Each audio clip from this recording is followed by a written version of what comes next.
छत्तीसगढ़ी गाने देखने के लिए हमारे YouTube चैनल को सब्सक्राइब करें और नए अपडेट्स जानने के लिए बेल आइकन के बटन को क्लिक करें।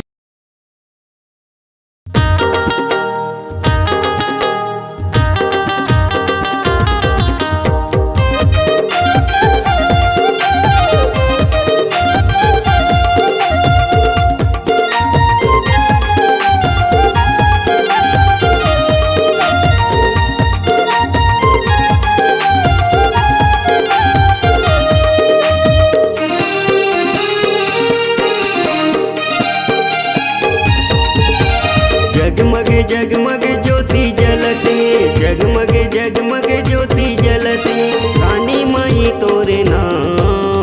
बैठे हम जेकर तेरमा होदाई कहते अमरीका, बैठे हम जेकर तेरमा होदाई कहते अमरीका। जगमग जगमग ज्योति जलते, जगमग जगमग ज्योति जलते, रानी माई तोरे नाम।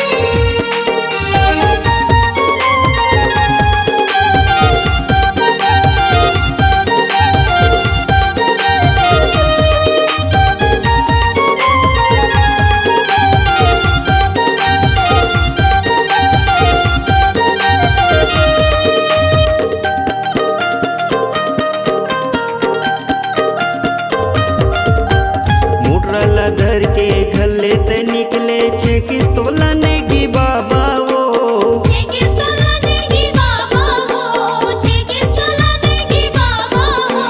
पहाड़ी माया के करे तपस्या राखा रिहिल भालू भगवा वो। पहाड़ी माया के करे तपस्या राखा रिहिल भालू भगवा वो। लहुट के मुट रहा पथरा वो दाई, लहुट के मुट रहा पथरा वो दाई, लौठी है बांस बिरहा छाँव। बैठे हम जेकर तेरमा होदाई कहते अमरीका, बैठे हम जेकर तेरमा होदाई कहते अमरीका।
जगमग ज्योति जलत है रानी माई तोरे नाम। बैठे हम जेकर तिरमा उदाई कहते अमरी गाँव। बैठे हम जेकर तिरमा उदाई कहते अमरी गाँव। बैठे हम जेकर तिरमा उदाई कहते अमरी गाँव। बैठे हम जेकर तिरमा उदाई कहते अमरी गाँव। बैठे हम जेकर तिरमा उदाई कहते अमरी गाँव। बैठे हम जेकर तिरमा उदाई कहते अमरी गाँव। आपकी आवाज ही आपकी पहचान है। यदि आप अपनी आवाज को एक नया आयाम देना चाहते हैं तो चले आइए मल्टी ट्रैक डिजिटल रिकॉर्डिंग के लिए AVM audio video studio Khamtarai Raipur. Mobile number 9301523929 और 7869646201।